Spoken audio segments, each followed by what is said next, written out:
Hello, my name is Bob Garvey and I'm talking on this video about the question of what shape is your business in? This is a framework for looking at how you can add value within your business and to help your business to grow and develop over time without getting too big and falling over the edge. The SHAPE framework of analysis was developed whilst I was working in a consultancy organisation called the MAST organisation. And so this is based on their work.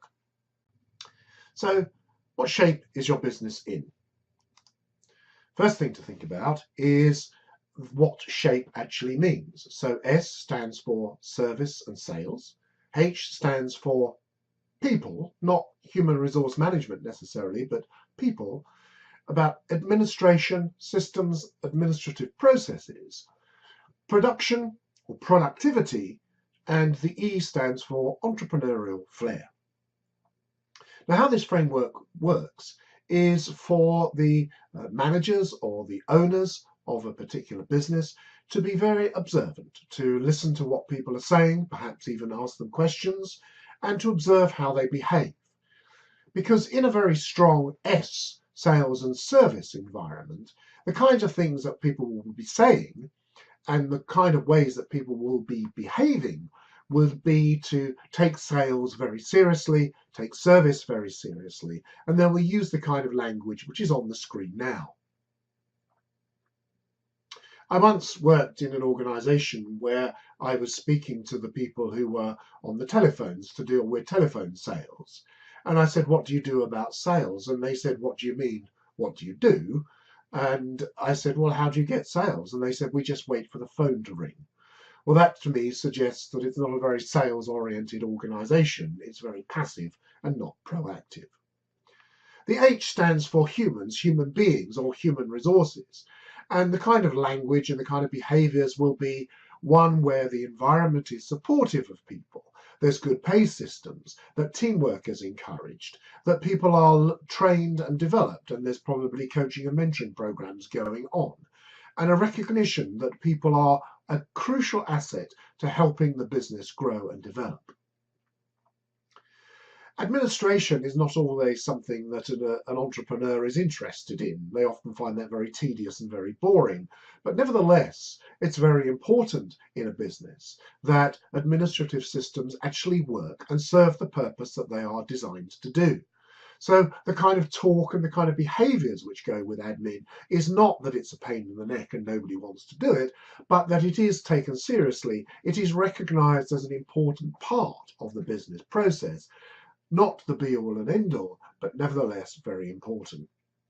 Often businesses find themselves with cash flow problems if they don't have clear cash flow policies and ways of incentivizing early payments, for example. Production and productivity is to do with the use of technology, about producing the goods or producing the service or that the business is known for, and that it's taken seriously.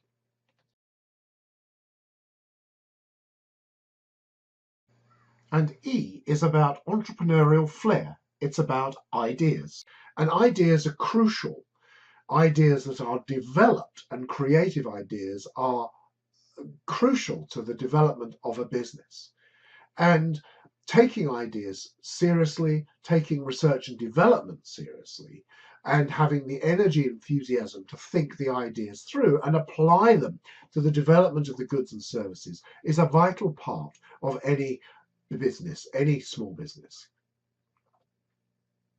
So to pull those things together, the sales and the service, the admin and the production and productivity generally are about short-term issues. It's about going out and getting a sale. It's about thinking about how service might work. And all these things are results driven. And therefore there can be things like targets and goals, objectives established to try to help people focus on those things. But the human resources, the people within the business, are absolutely essential for the long-term growth and development of the business. There is nothing like having a loyal, committed workforce. And the entrepreneurial flair is necessary for the long term as well, because it's that which develops the idea and enhances the business over a longer period of time. All products have a shelf life, and all services have a shelf life. And what's important is that they are constantly renewed and constantly refreshed. It's also important to remember that sales and service and production and productivity and administrative systems are all developed through training. Lots of training for people so that they learn about doing these things. But the difference here between the human resources and the entrepreneurial flair and sales and service production and administration is that entrepreneurial flair and the human elements are developed over time through education, through support, through dialogue, through team working, through things like coaching and mentoring. So how does the SHAPE framework work? So here we have the business life cycle, and you can see it goes from the brainwave, the initial idea, through to the business being born, it awakening, it growing, it becoming mature and becoming established. And it also goes down the other side when the business may be in decline. It's faltering, it gets into a lethargy stage, it becomes bureaucratic, senile, and finally dies. And you will notice by looking at this slide that the shape, the balance of the word shape alters depending on the emphasis that is placed on these different elements of shape. So the brainwave part is where there is an awful lot of energy within the business. There's new ideas, there's excitement. Don't bother me with facts, let's get on there, develop the idea, go for it, and work really hard. And as the cartoon picture shows, it's about the people in the business wearing many different hats and all hands to the pump and getting on with things. And you can see that the SHAPE framework here is the S, H, and P are in lowercase, and the E is the strongest driver of the business at this stage. As the business is born and starts to develop, it's crucial that S becomes important. The service and the sales that goes with it become absolutely vital because they are the lifeblood. That is what produces the income which enables the business to work. And the H and the P are in place, and the E is still there very strongly. There is energy from the idea, there's drive to promote it, there's faith that somebody will be interested and buy it. Failure is not considered, but results are needed, so we drive for those.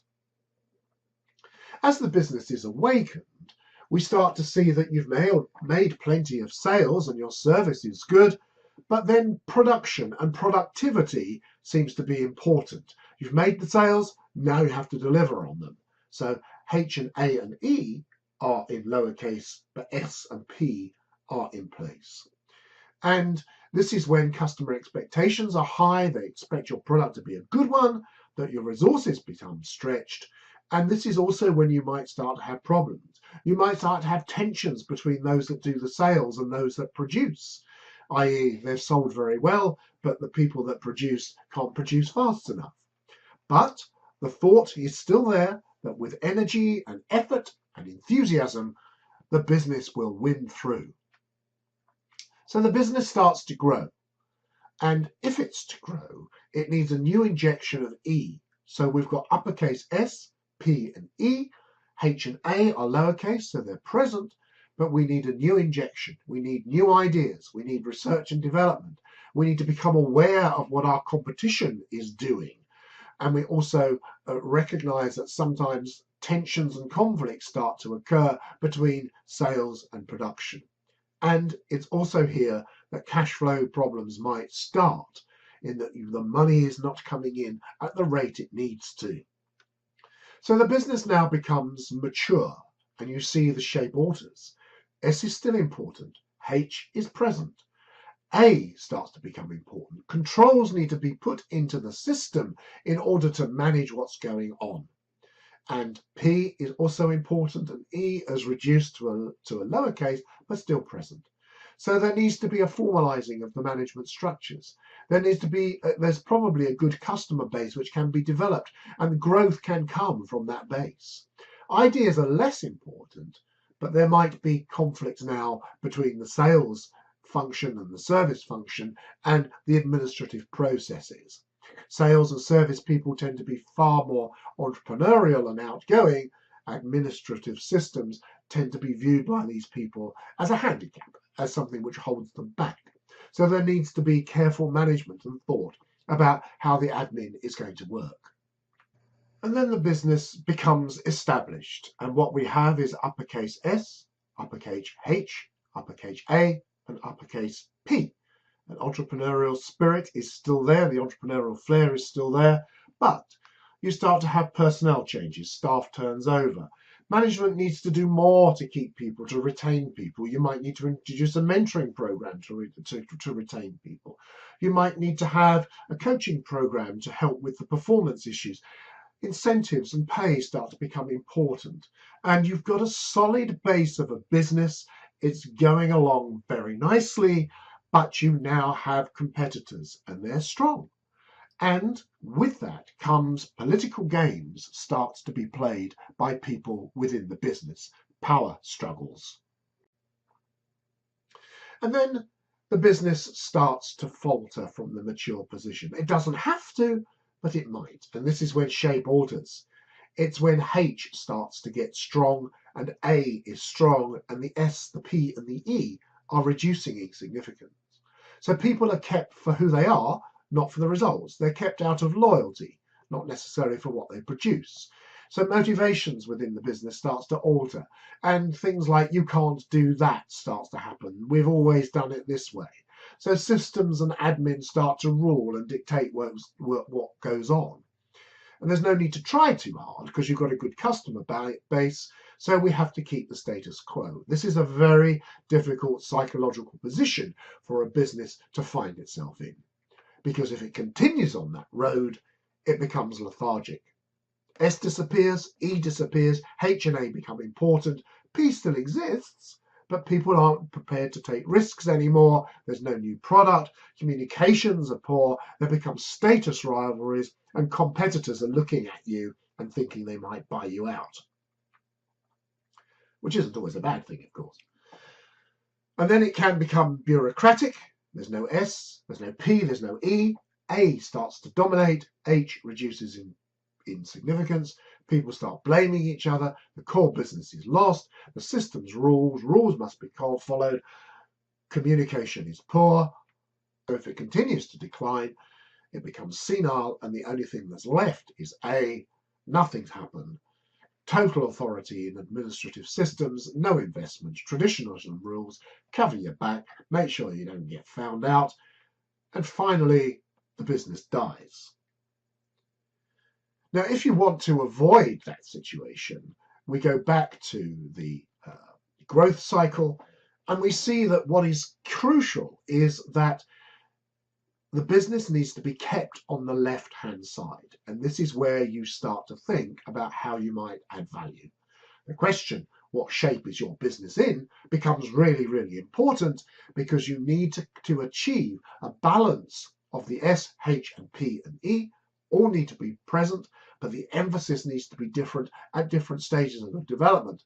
But E is crucial for the business to be innovating, to be continuing to be exciting and have energy, and to be creative, so that you have new products, new services, that you develop admin to become a servant of what you want to do, not the dominating idea.